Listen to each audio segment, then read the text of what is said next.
This is my first video update for the day. It is Tuesday here in Athens, Greece. And let's get to the news. Let's talk about the turbines.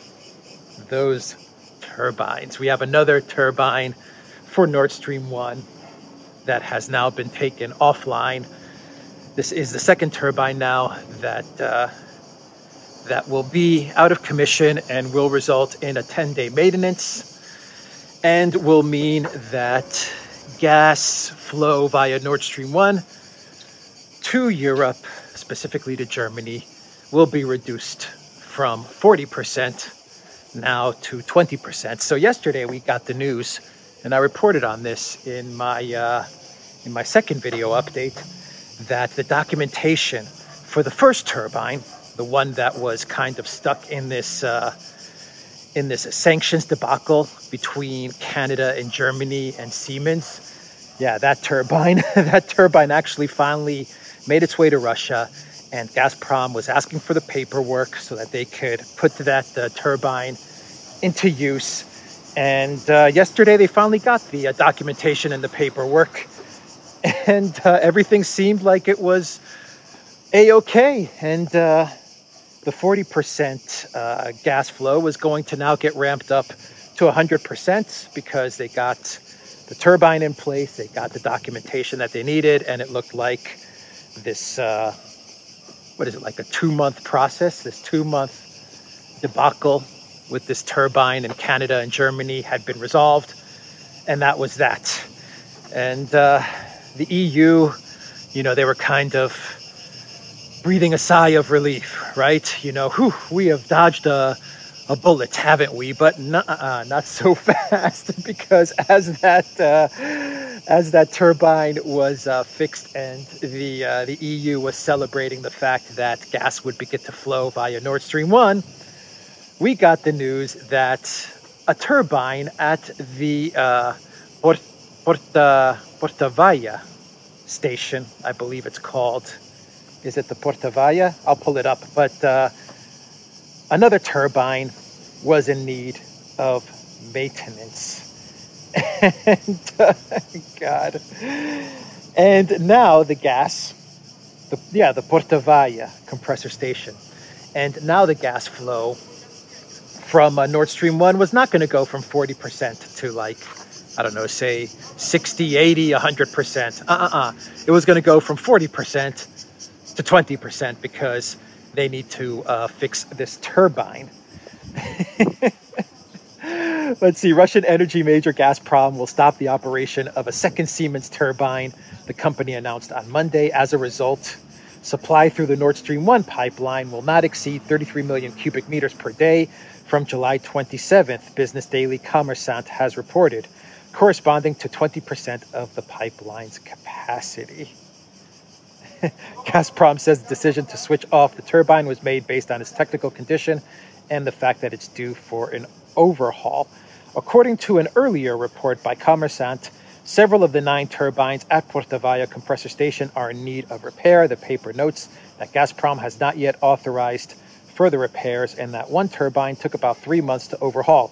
The current licensing agreement allows Siemens Energy to accept 5 more turbines for repair before the end of 2024. So we have got 9 more turbines at the Portavaia compressor station that may be in need of repair. If we go by the first turbine, how long it took to fix the first turbine, which was around, say, 2 months, give or take. And Siemens is under a licensing agreement which allows them to fix 5 turbines. We get 5 turbines at, say, 2 months. Boy, oh boy, is Germany in for a very painful next few months. A very painful next few months, because now that the second turbine is going to be repaired, supposedly it's going to need 10 days offline, and I don't know what kind of timeline we're looking at for repairs, but another 5 more of these turbines to be repaired via Siemens, and a possible 9 in total. It is not looking good for Germany. We are getting news that Germany will be entering now stage 3 in their energy crisis. Let me pull up a comment here from a Bloomberg energy expert by the name of Javier Blas, who says that Nord Stream 1, flowing at just 20% of capacity from July 27th, Germany will not have enough natural gas to make it throughout the whole winter unless big demand reductions are implemented. Berlin will need to activate stage 3 of its gas emergency program. Stage 3. Zero Hedge's title here says, Putin turns the screws. Gazprom unexpectedly halts another Nord Stream turbine, cutting flows in half. European gas prices soar. Shortly after Siemens finally delivered transport documents for the controversial Nord Stream turbine that had been stuck in Canada for weeks, Gazprom unexpectedly announced it would halt one more Nord Stream turbine at its Portovaya compressor station from July 27, taking into account the technical conditions of the engine, the Russian company says in a statement. Yeah, so Germany's going to head into recession. This is without a doubt now. And now they're going to enter stage 3 of an energy crisis. And what does that mean? Well, it's going to mean cold showers, as German officials have been warning the German public. It is going to possibly mean rationing energy to give it only to essential businesses, while non-essential businesses will not have that energy and may actually possibly be forced to lock down for a certain period of time or close down. We've been hearing reports that come winter, there will actually be locations where Germans can stop by to warm up before they head home. We've gotten comments about how Germans are going to be advised to not wash their clothes or dry their clothes in order to save on energy. I mean, just what a terrible situation to be in. All for what? All to support what? Ukraine? Is that what this is all about? Or is this Robert Habeck and Annalena Baerbock's deindustrialization plan under the cover of support for Ukraine? And their deindustrialization plan means that Germans are going to suffer in order to reach some type of green utopia in the next 20 years. What a terrible turn of events for Germany. Putin is turning the screws on Germany and the European Union, absolutely. Russia holds all the freaking cards. The EU, they hold no cards. What are they going to do now in response to this? Come out with an 8th sanctions package? Is that going to help the situation? They're on number 7 now. How are things going after 7 sanction packages for the European Union? Not too good. Bulgaria's government has collapsed. Mario Draghi, he's bolted. The UK, Boris Johnson's government has collapsed, even though the UK is not in the EU officially, though it seems like they are in the European Union, to be quite honest. But Boris Johnson is gone, only to be replaced by a much more incompetent successor, most likely in the form of Liz Truss. But how are things going for the European Union in this sanctions war? Not too good at all. And their only response with regards to Russia are more sanctions, which just boomerang back and hurt the European Union even more. And LNG from Nigeria? LNG from Qatar? Nigeria wants to enter BRICS. From what I understand, Nigeria has entered deals with the Russians to build pipelines. So I am positive that this Nigeria LNG savior that is going to bail the European Union out of their gas crisis is not coming. I am positive of it. I'm positive that the Nigerians called up the Russians after Ursula von der Crazy made the announcement that Nigeria is going to solve all of the EU's energy problems. I'm sure the Nigerians called up the Russians. They said, "Oh man, Mr. Putin, you would not believe the conversation we had with Ursula, and I'm sure that they were laughing. Oh my God. Meanwhile, am I to understand that we could potentially see another turbine if Siemens does have the licensing agreement to fix 5 more turbines? Are we going to see another turbine go to Canada? Are we really going to see that again? Is this second turbine going to go to Siemens, and then Siemens is going to send it to Canada so they can fix it up, only to delay the return of that turbine because of sanctions? How's that conversation going to go? Ring, ring. Yes? Justin Trudeau, this is Olaf Scholz. Oh, hey, Olaf, how are you doing? How did things work out with that first turbine? I hope I didn't cause too much of a problem delaying the delivery of that turbine back to you guys and delaying the delivery of the documentation. But from what I understand, everything is okay, right? Not really, Justin. We kind of solved the problem with the first turbine, but now we got a problem with a second turbine. A second turbine? You mean we're going to have to fix another one? That's the way it looks, Justin. Oh gosh, well, how are we going to solve the sanctions problem? Well, Justin, we're going to solve it like we solved the first turbine. You're going to deliver it, you're going to fix it up, deliver it to us here in Germany, and then we'll deliver it to Russia. Okay, Olaf. Let me call up Jake Sullivan and Anthony Blinken and see if that's okay, because you know the first solution, the workaround that we did for the first turbine, you know, I needed permission from the U.S. State Department because, you know, we really shouldn't be bypassing sanctions. We really should be sticking it to Vladimir Putin. We really have to show him that we're in charge, that we're the bosses and the masters of the universe. Okay, Justin, but listen up. Just make sure that you get on the phone right away with Blinken and with Sullivan, because we can't afford any more delays. Our economy is heading into a recession. Oh gosh, I'm sorry to hear that, Olaf. I'll do my best. I'll get that turbine fixed up and right back to you as quickly as possible, as long as the Americans, they give me the permission to do this a second time. Okay, Olaf, take care. Ciao. Oh boy, I really hope that the turbine doesn't get sent back to Canada. Anyway, Germany's in a world of hurt. They are in a world of hurt. This is not good to see. I actually think that the German people are starting to rebel against the Olaf Scholz policy vis-a-vis Russia, Ukraine, energy, and all of this stuff. I have been seeing videos and photos of the German public starting to say, you know what? We've had enough. We're not going to destroy our country so that you guys can continue on this ideological green path utopia.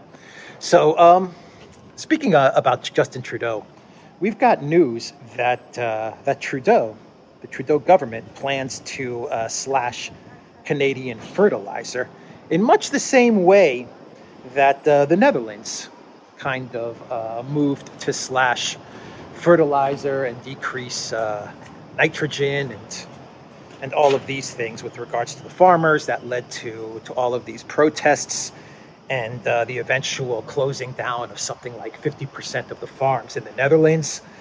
Well, to reduce nitrous oxide emissions, that's the goal. Well, it looks like Canada is going to be following in Mark Rutte and the Netherlands' shoes, and they're going to implement the same type of plan. In 2022, the Trudeau Liberals announced that their goal was to reduce emissions from fertilizer, a major producer of nitrous oxide, by 50% over the next 8 years. Fertilizer Canada slammed the government's short-sighted approach, arguing that reducing nitrogen fertilizer use will have considerable impact on Canadian farmers' incomes and reduce overall Canadian exports and GDP.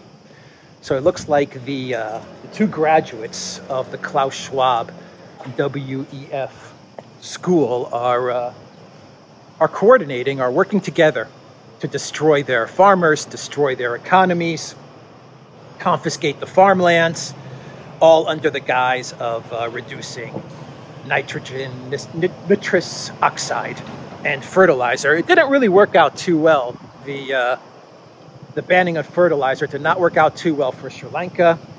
It's not going to work out well for the Netherlands. And I'll take a wild guess and say that it's not going to work out too well for Canadian farmers either, and for the Canadian economy. But never let that stand in the way of the green agenda and the green ideology, because Justin Trudeau is going to push forward with this destructive plan. So I imagine that that Trudeau called Mark Rutte and asked him about how to go about reducing fertilizer and destroying farmers in Canada. So I guess Trudeau got on the phone with Rutte. Ring, ring. Yes, hello. Yes, Mark. This is Justin. Justin Trudeau? Yes, Mark. Justin, your roommate at the WEF Young Leaders, Klaus Schwab University. Oh, hey, Justin. How are you? Good to hear from you, my friend. Yes, Mark. Listen, I've been watching how you've been cutting the nitrogen, nitrous oxide emissions by 50% and destroying your farmers and sinking your economy and your food supply. And I was just wondering, Mark, how can I get in on some of that action? Because Klaus called me up and he said, you know, give Mark a call and see if you can implement some of the fertilizer cuts in Canada. Ah, yes, Justin. I see that you've taken notice of my plan to rid the Netherlands of 50% of its agriculture and to seize a whole bunch of farmland while plunging the country into a food crisis. You like that? Yeah, this is what you do, Justin. The first thing you have to do is you have to designate a minister of nitrogen. So you have to create a government position specifically dedicated to cutting fertilizer and cutting out nitrogen. Ah, Minister of Nitrogen. That's interesting. I wonder if Christia can take over that job as well. Maybe she can be our next Minister of Nitrogen. Oh my God. Yeah. So Rutte and Justin are working together to cut out fertilizer. Shouldn't be a surprise. These two are kind of bosom buddies. But no conspiracy. No WEF Klaus Schwab conspiracy going on here. None whatsoever between Trudeau and Rutte. Nah.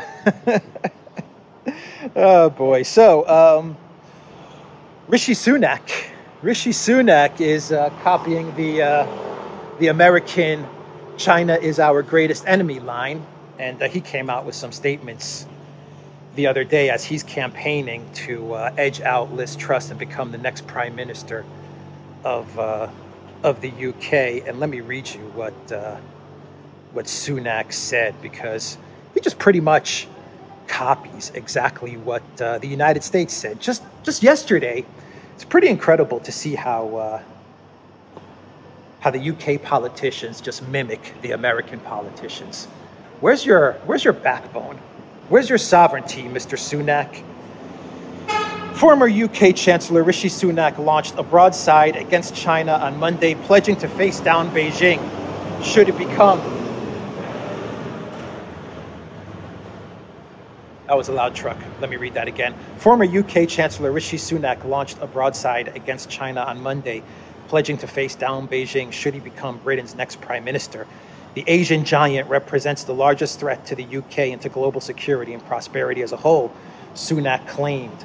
announcing various steps he would take as premier. The program to tackle the alleged Chinese threat includes closing all 30 of China's Confucius Institutes in the UK, which are an instrument of Beijing's soft power, the PM hopeful asserted. He also promised to ramp up intelligence activities to counter Chinese industrial espionage. China and the Chinese Communist Party represent the largest threat to Britain and the world this century. Other measures include creating a new international alliance bringing together unspecified free nations that would help to tackle Chinese cyber threats and share best practice in technology security. On top of this, Sunak pledged to protect key British assets from Chinese takeovers. That means examining the need to prevent Chinese acquisitions by key British assets, including strategically sensitive tech firms. So yeah, so Sunak is basically saying that they're going to create some sort of Pacific NATO to counter China, right? That's the first thing. And then he gets into this this statement that he's going to close Confucius Institutes in the UK. So much for diversity is our strength, I guess. Diversity is our strength unless it's Confucius Institutes. Then we got to shut those down. And Christian churches. Christian churches and Confucius Institutes, Orthodox churches, Russian Orthodox churches and Confucius Institutes, those need to be shut down. Russian athletes at Wimbledon, shut down. But diversity is our strength, right, Rishi? So he's just really parroting everything that the U.S. said. Just literally yesterday with regards to China. It took Rishi Sunak all of 24 hours to mimic American foreign policy.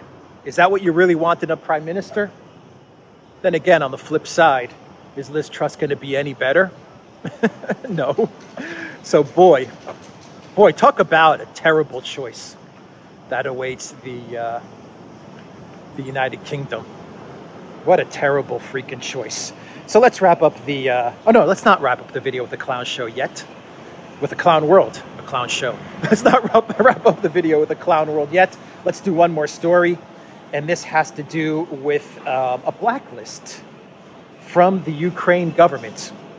And Elensky is now ordering the United States to censor American citizens, former presidential candidates, journalists, university professors, and even a sitting U.S. senator. The Ukraine government is issuing blacklists of Russian propagandists, and they're giving these blacklists over to the United States, and they have these little cards. I'll put one up on the screen right now, and they have the Russian propagandist's photo, as well as a short explainer as to what that quote-unquote propagandist said or did, which warrants him getting censored in the United States of America.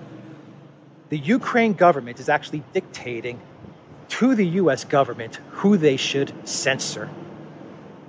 Incredible. And on that list, you have people like Glenn Greenwald. You have people like John Mersheimer. You have Tulsi Gabbard. And you have Rand Paul, sitting U.S. Senator Rand Paul. You also have geopolitical analyst Edward Ludwig and a whole bunch of other really prominent, important people. Can you imagine the Ukraine is actually telling the United States government to censor Rand Paul, Tulsi Gabbard, or Glenn Greenwald? That is just freaking outrageous. That is outrageous. So Glenn Greenwald actually sounded off on this. He was actually on Tucker Carlson last night, and he talked about this, but he also came out with this comment. He said that this was standard McCarthyite idiocy. War propagandists in the West and other functionaries of Western security state agencies have used the same tactics for decades to demonize anyone questioning the foreign policy of the U.S. and NATO. Chief among them, going back to the start of the Cold War, is accusing any dissidents of spreading Russian propaganda or otherwise serving the Kremlin. That's all this is from the Ukrainians, just standard McCarthyite idiocy. The Ukrainians have the absolute right to pursue whatever war policies they want. But when they start demanding that my country and my government use its resources to fuel their war effort, then I, along with all other Americans, have the absolute right to question that policy or to point out its dangers and risks.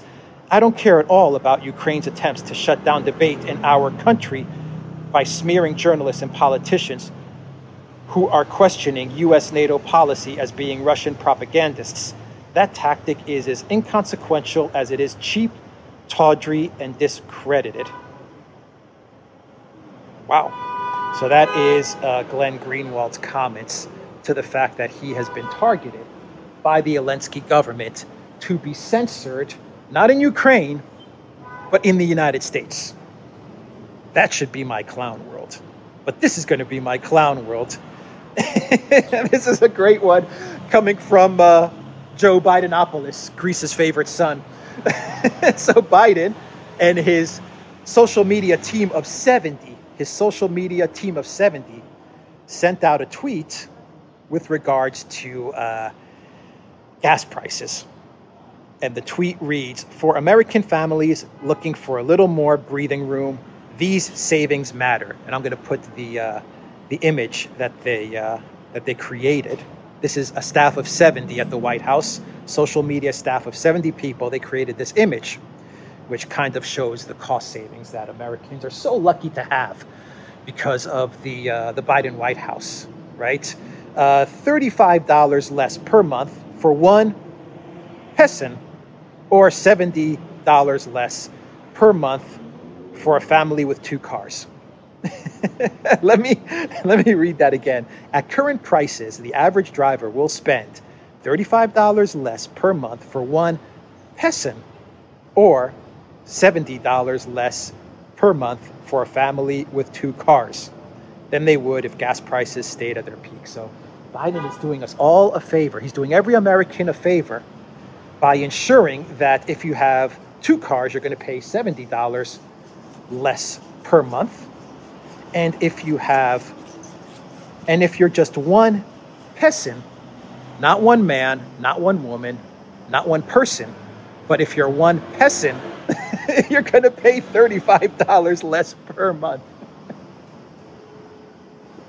Now, I know that the woke crowd in the collective West, they have a hard time kind of figuring out what a man, a woman, and a person is.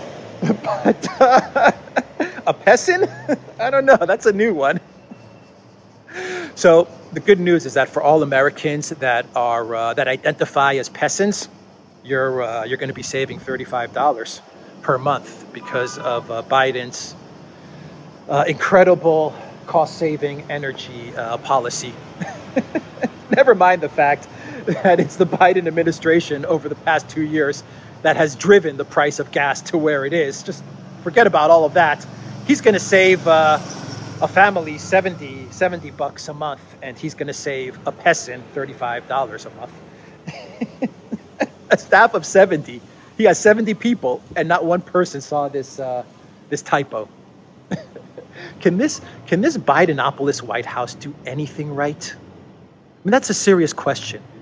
Have they gotten anything right since they've been in office? Like anything. Even the smallest of details they get wrong. This is such an incompetent White House. I'm ashamed to call Joe Bidenopoulos a Greek.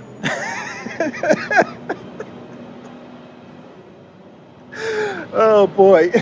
All right, everybody. I'm going to end the video there. And I'm going to grab a coffee and get this video up. TheDuran.locals.com.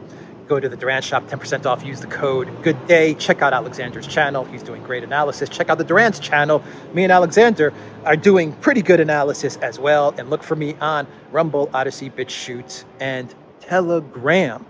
We've got a really bumping Telegram channel. It's growing and a lot of activity. And of course, you got to join the Duran.locals.com. Take care.